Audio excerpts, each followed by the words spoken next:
A few moments later.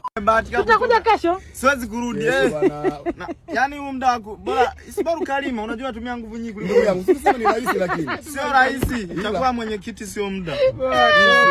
Joli. Oya. Nimelima miaka mingapi sijachoka. Alisema hivi aerobic rahisi. Unafanya kazi, unavifanya vile vidude uchoki. Sasa hivi umepata hujapata? Ninayo kamoja. Sasa shida iko wapi? Kesho ukija unapata ya pili. Hapana. Kesho kutwa ya tatu. Unasikia? Anaita box vidude. Vidude. Vidude vigumu. Hapana. Angalia leo sisi tupa ya kwanza. Kesho ya pili. Hata kama kuna mchawi anakupa dawa za ushawishi, unishawishi, unipati. Basi utakuwa unamsindikiza. Kichwa ni hasira na shangaa. Sibonge tu. Alafu nikiangalia mimi mwenyewe mwembamba. Wewe uendi. Aliyenitia hasira kuna mdada mwingine mwembamba kama mimi kasema, "Ni unaweza mimi nishindu." Ukajaribu. Nikajaribu. Sasa mzima ukaanguka. Nikaingia mkenge.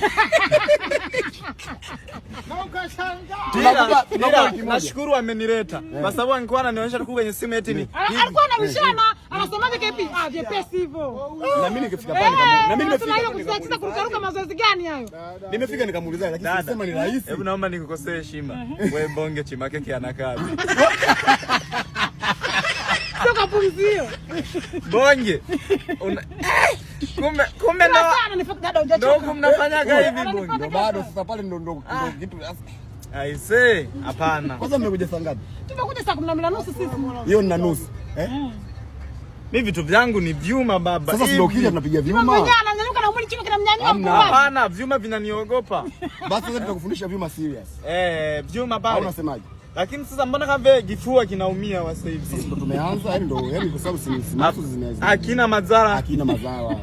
Inajisikia usingizi, kuchoka. Usingizi. Sasa ndo haya mazoezi lazima upate usingizi. Nyoa alimwambia mzako ulisikiaje? Dada. Shuhuda yule. Sasa naombeni. Wewe Nyoli, usina unamshauri dadangu, huyu ni mwanamke sasa hivi. Ufanyaje? Sasa mnamleta huku. Utakosa wanaume. Kwa sababu anaogopa na pumzi. Hebu nendeni bwana.